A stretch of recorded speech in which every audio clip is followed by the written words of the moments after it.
Assalamualaikum warahmatullahi wabarakatuh. Alhamdulillah wa syukrulillah la haula wa la quwwata illa billah. Asyhadu an la ilaha illallah wa asyhadu anna Muhammadan abduhu wa rasuluh. Allahumma shalli ala Muhammad wa ala ali Muhammad. Ah,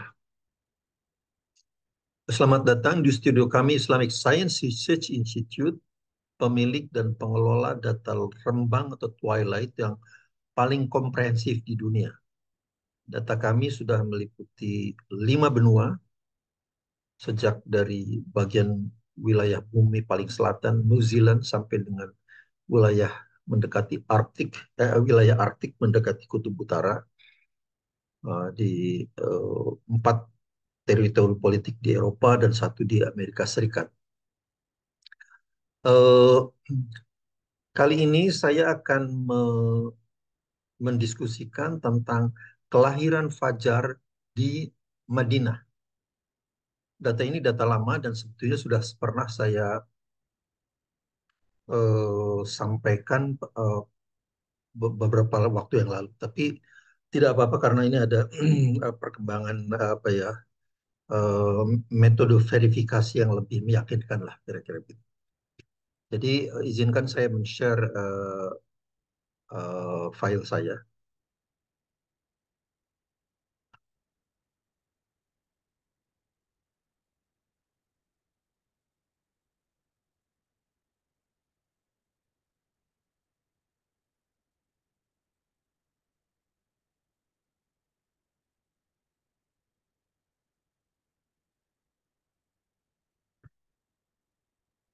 Baiklah, judul video kali ini adalah Kelahiran Fajar Madinah 5 Februari 2020. 2020 yang lalu. Seperti biasa, saya Tono Saksono dari Islamic Science Research Institute di Jakarta. Pendahuluan.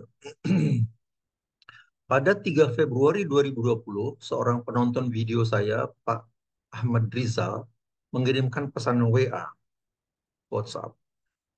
Beliau sedang melaksanakan umroh dan lokasi hotelnya sangat ideal untuk pengambilan data twilight subuh. Kemudian saya pikir, wah sangat bagus sekali kalau begitu. Saya kemudian menganjurkan agar beliau menggunakan aplikasi Lapsit di uh, smartphone-nya untuk merekam foto digital yang pengambilan datanya setiap 10 detik. Jadi resolusi temporalnya itu 10 detik. Cepret, 10 detik lagi, cepret. Oke.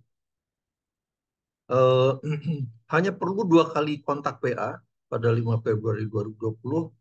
Beliau mengirimkan datanya melalui Google Drive. Jadi 2 hari kemudian, beliau sudah dapat datanya dan dikirimkan ke saya. Ada 866 foto digital yang diambil menggunakan smartphone Xiaomi. Sebetulnya alternatif lain bisa menggunakan mengambil datanya dalam format video. Cuman kalau video itu akan cepat sekali penuh kan memorinya. Jadi saya takut barangkali eh, memorinya tidak cukup. Jadi saya sarankan pakai foto lepas itu. Ada 866 foto ini. Oke, ini adalah satu bentuk crowdsourcing yang baik untuk penelitian keadaan fajar. Jadi siapapun di antara penonton video saya yang tertarik untuk membuktikan apa betul sih subuh kita ini terlalu awal, kemudian mengambil data sendiri dalam bentuk video, kalau kalau perlu silakan. Kemudian dikirimkan ke saya dan akan saya proses insya Allah dengan gratis. Sudah ada beberapa, ada Pak siapa ya kalau nggak salah Pak Iwan dari Sukoharjo di Solo itu sudah pernah memberikan dan hasilnya bagus sekali. Kemudian ada beberapa mahasiswa Universitas Islam Negeri eh, Wali Songo di Semarang. Ada beberapa ya, ada mahasiswa S1, ada S2 juga pernah memberikan itu dan saya kira bagus. Oke, jadi ini adalah bentuk crowdsourcing yang sangat bagus. Kemudian banyak yang menyaksikan pengambilan foto atau video menggunakan handphone ini. Misalnya, wah, Masa video apa datanya pakai handphone itu apa kualitasnya rendah gitu ya. Saya tegaskan untuk data Twilight tidak ada masalah untuk data Twilight ya. Karena yang paling penting adalah kita akan mendeteksi kehadiran fajar itu adalah merupakan fungsi ke kecerlangan langit ya.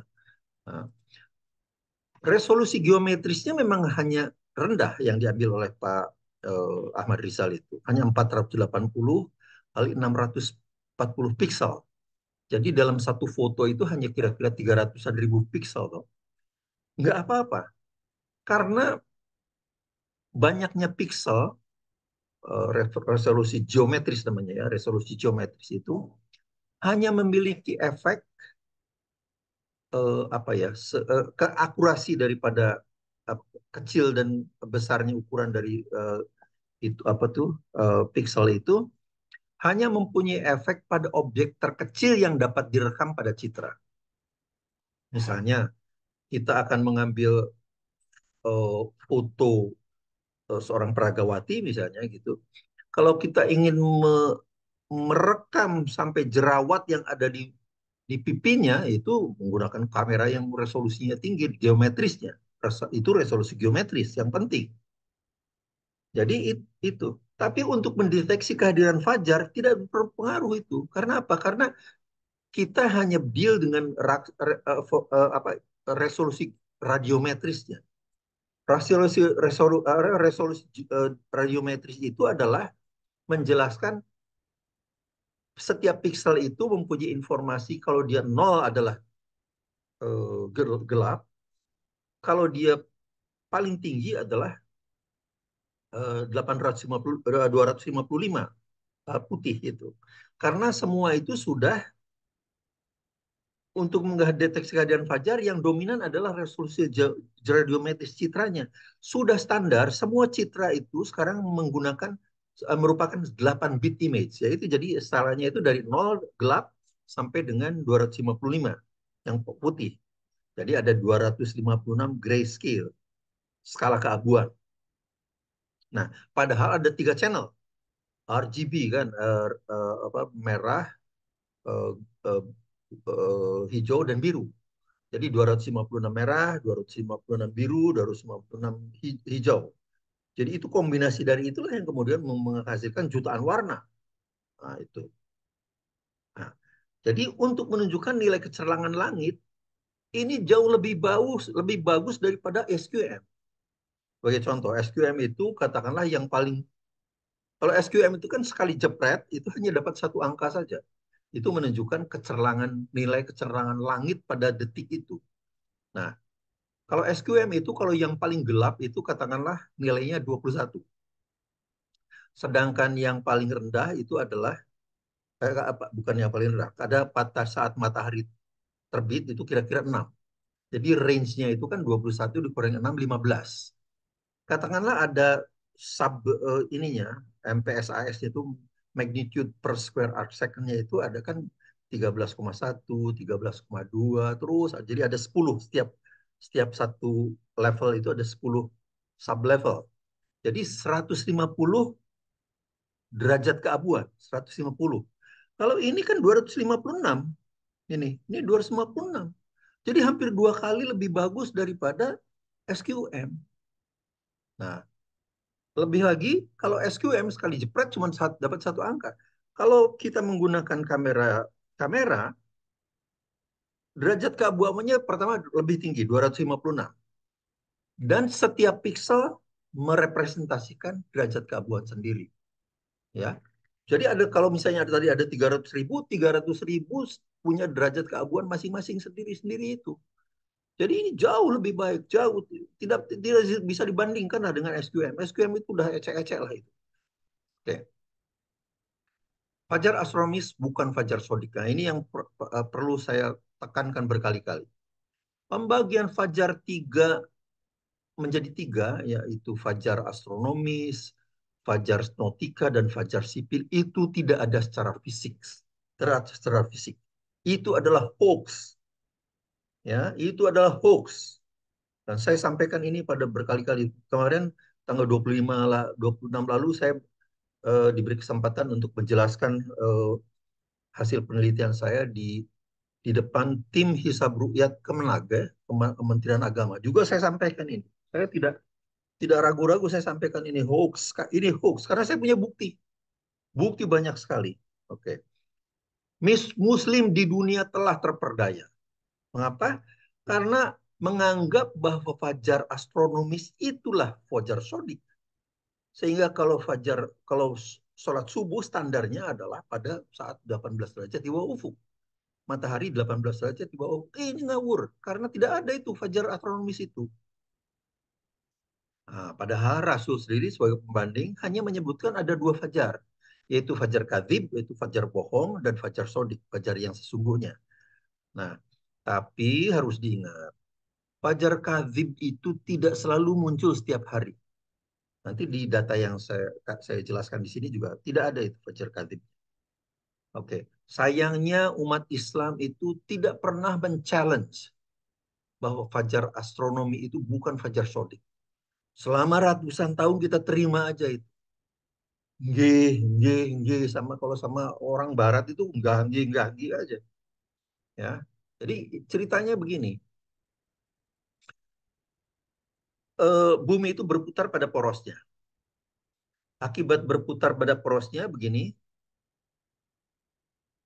nah begini, maka matahari itu seolah-olah mengelilingi bumi.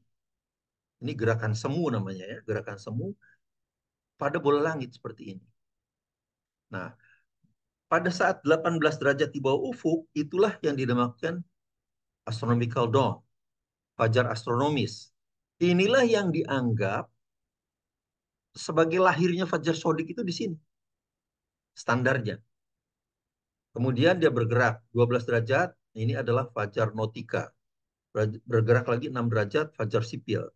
Oke. Nah, kemudian kekeliruan yang keduanya adalah umat Islam menganggap kalau apa karena di wilayah ekuator itu eh, atmosfernya lebih tebal, maka standarnya ini diturunkan.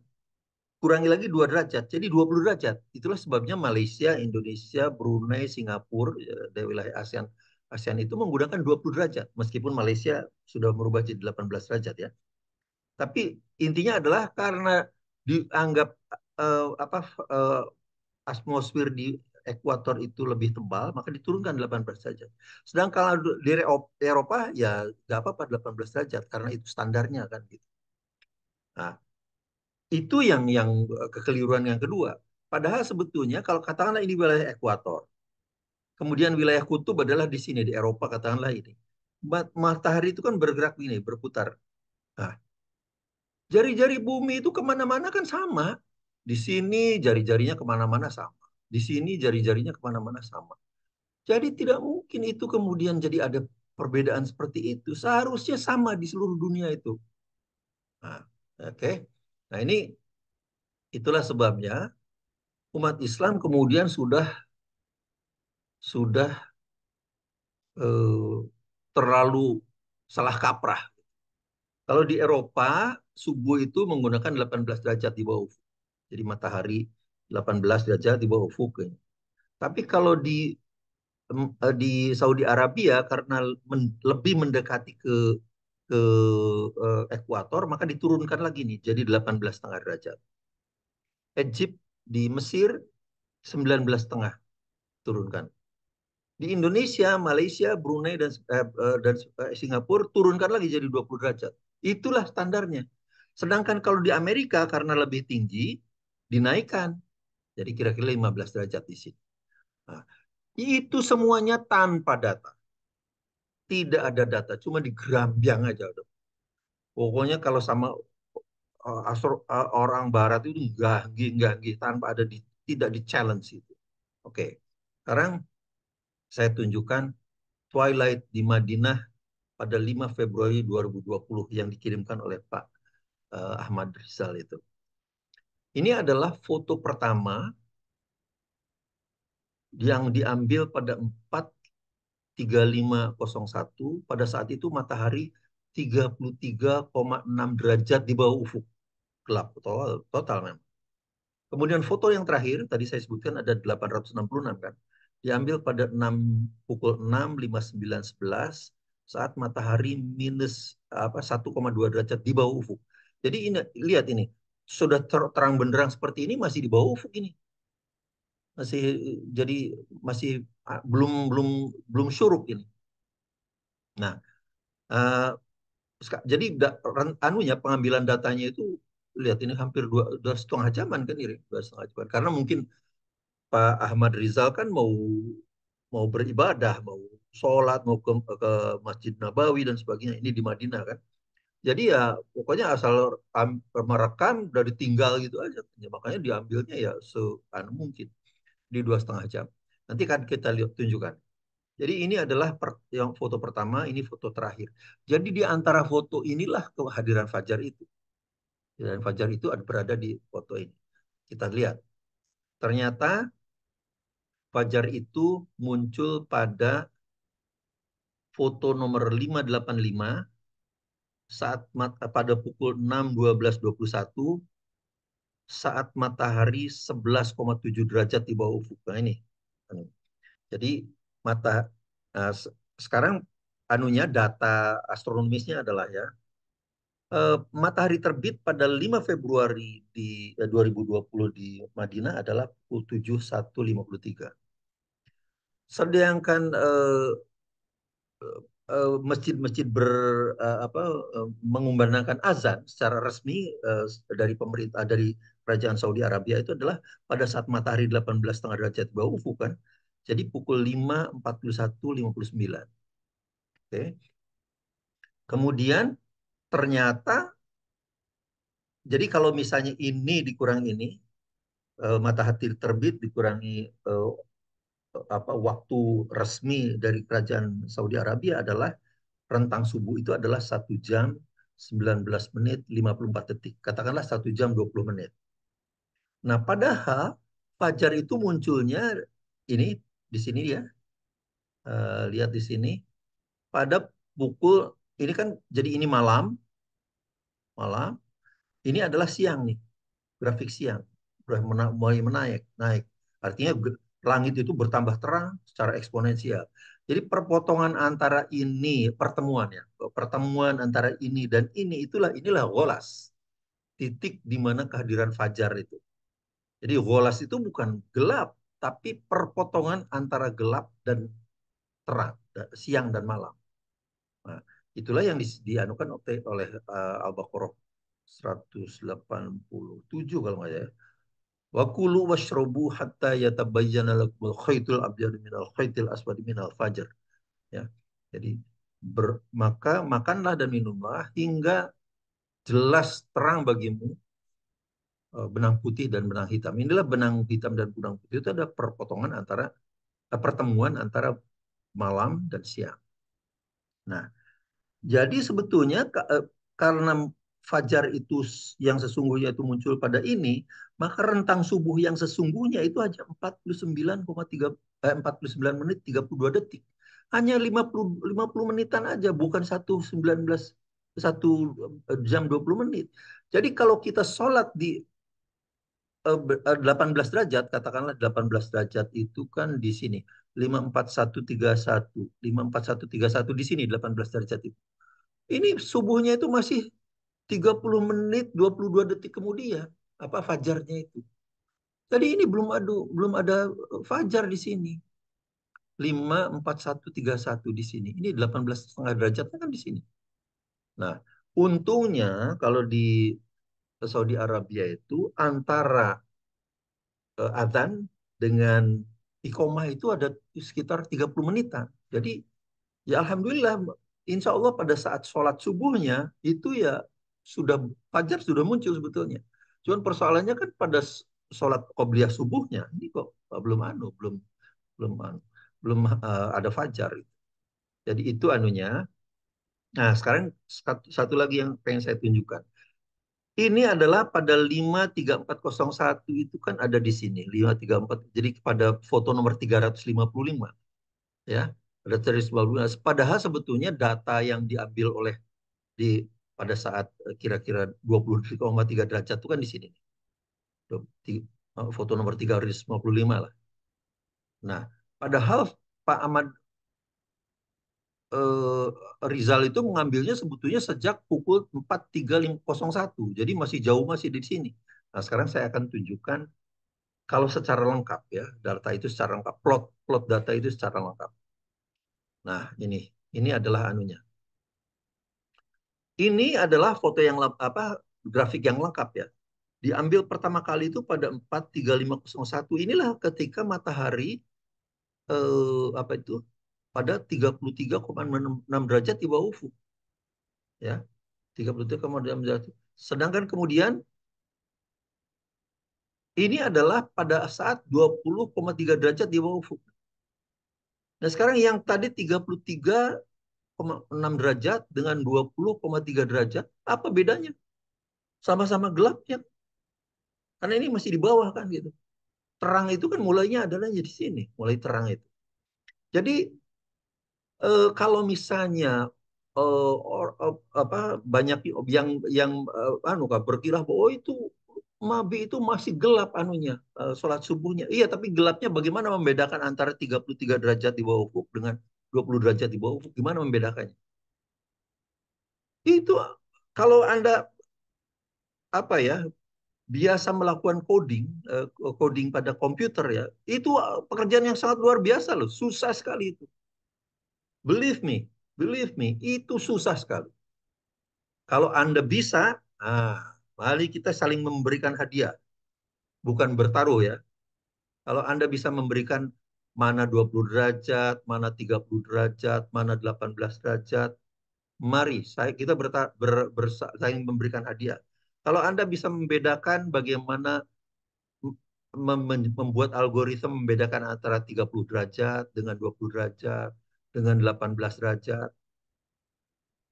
itu saya beri hadiah masing-masing 1 juta. Tapi kalau Anda salah, Anda memberi hadiah saya 500.000. Ini kan bukan bertaruh, saling memberi hadiah. Ya. Jadi ini 20 derajat di sini. Kalau 8 derajat, resminya Arab Saudi kan di sini, 18,5 derajat. Padahal fajarnya baru munculnya di sini. 11,7 derajat juga masih gelap tuh. Ini juga sama-sama gelapnya dengan ini. Cuman setelah ini, titik ini kemudian matahari terbit, apa matahari fajar muncul, sehingga dia naik seperti ini. Jadi bukan hal yang sederhana loh untuk menentukan membedakan antara 11,7 derajat dengan oke kalau 11,7 derajat oke lah itu anu ya karena titik kehadiran fajar. Tapi 12 derajat sebelumnya di sini dengan 18 derajat, dengan 20 derajat, dengan 33 derajat. Coba silakan kalau ada yang bisa membuat algoritma untuk membuat itu, untuk membedakan itu, kita saling memberi hadiah. Oke. Nah, sekarang verifikasinya. Verifikasi itu, jadi tadi saya sudah, algoritma saya sudah mampu mendeteksi bahwa fajar itu muncul pada 6.12.21 pada saat matahari 11,7 derajat di bawah ufuk. Sekarang verifikasinya gimana? Ini verifikasinya. Ini adalah saya menggunakan yang ini untuk ini saya menggunakan Image. Image itu open source ya, aplikasi yang open source. Jadi gratis itu. Nah, cuman kalau fotonya seperti ini, padahal fajar itu kan nanti munculnya di sini. Muncul di sini. Jadi untuk 3D surface-nya ini saya putar. Jadi melihatnya dari sana, dari sini ya. Jadi ini. Fajar itu nanti akan apa? Fajar itu nanti akan tampak di sini dan dia akan ada di sini. Oke. Ini adalah foto pertama pada pukul 4.3501 saat matahari 33,6 derajat di bawah ufuk. Oke, gelap, memang gelap. Kemudian bergerak 29,9 derajat. Ini foto ke-100 ini. 26,1 derajat di bawah ufuk mataharinya. Foto ke-200, gelap juga. Jadi fajar belum muncul. 300, 400, pada saat 18,6 derajat di bawah ufuk. Mana? Nggak ada ini. Jadi bagaimana orang pada abad ke-17-an bisa membedakan ini 18 derajat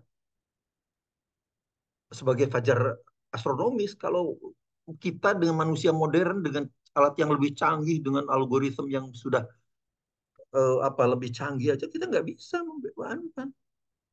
Jadi bagaimana orang abad ke-17 bisa melakukan itu? Itu luar biasa itu. Nah, kemudian ini 14 derajat. 14,9 derajat masih gelap juga, gelap, belum ada. 13. Jadi kalau ininya masih biru ini fajar belum muncul. Nanti kalau muncul ini sudah saya ganti dengan kuning. Nah, pada 11,7 inilah fajar algoritma saya namakan Saxono algorithm dapat mendeteksi kehadiran fajar, ya, dapat mendeteksi kehadiran fajar. Mulai fajar itu terdeteksi, mulai bahwa langitnya masih gelap, iya, ini gua juga masih belum belum kelihatan. Tapi 5 menit kemudian karena dia anunya grafiknya sudah bergerak naik eksponensial, maka akan mulai kelihatan di sini anunya. Coba kita lihat ya. 11,3 derajat di bawah ufuk. Belum kelihatan juga. 11,0 mungkin sudah mulai kelihatan nih sebetulnya. Tadi 3 menit kemudian. Nah, ini kalau ini sudah ini 5 menit kemudian kan. Tadi kan 5:12, ini sekarang 5:17. Pada posisi 10,6 derajat ini semburat-semburat merahnya sudah mulai kelihatan di foto ini. Foto nomor 615. Ini juga sudah mulai dan itu semakin jelas. Ini juga semakin jelas kan. Foto 645 ada 9,5 derajat di bawah ufuk. Terus, nah inilah baru yang dinamakan fajar. Yang permulaannya saya deteksi pada tadi itu. Jadi fajar itu terdeteksinya pertama kali pada saat 10,7 derajat pada foto 585. Jadi itu adalah cara verifikasi. Kan jadi kita ini tidak boleh cuman menghitung tuh dengan cara kita dengan metode yang kita develop. Kita harus memverifikasinya dengan metode lain yang dikembangkan oleh pihak ketiga. Itu intinya. Baru kita kemudian bisa mengklaim bahwa kita sudah melakukannya dengan cara yang transparan. Nah, oke. Jadi katakanlah sekarang ini 7,3 derajat di bawah ufuk ya. Ini kan masih ke karena tadi perjalanan mataharinya adalah 4,3 menit per derajat. Jadi masih setengah jaman ini sampai matahari terbit ini, sampai syuruk. Jadi masih bisa sembahyang subuh dengan kondisi seperti ini. Ini pun. Itu persoalannya. Oke, kesimpulannya.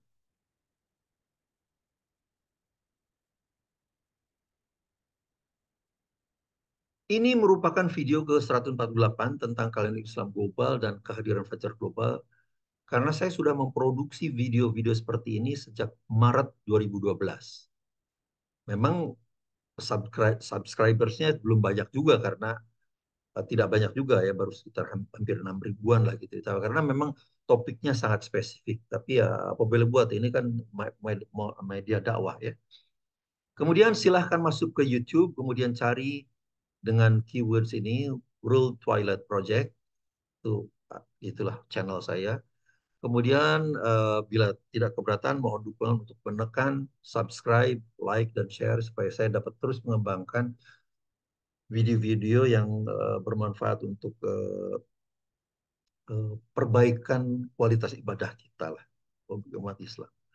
Video ini membuktikan sekali lagi bahwa pembagian fajar menjadi fajar astronomis, nautika, dan sipil itu tidak ada. Itu adalah hoax. Ya, ini saya sampaikan juga di pertemuan tim Hisab Ru'yat Kemenag pada 25 Juni yang lalu. Ya, dan saya berani melakukan ini karena punya bukti. Saya punya 2.500 data. Salah satunya adalah ini. Di Madinah pada 5 Februari 2020 lalu, Fajar Sodik lahir pada dip matahari. Dip itu adalah sudut kedalaman matahari 11,7 derajat di bawah ufuk. Ya. Padahal di seluruh dunia Fajar Sodik lahir pada dip rata ya rata itu apa itu average itu adalah 12,5 derajat. Jadi ini lebih tinggi ini sebetulnya. Oke, kami sudah punya sekitar 2.500 data twilight dari seluruh dunia, data yang paling lengkap di dunia dan proses yang paling versatile di dunia juga. Insya Allah, semoga ini bermanfaat.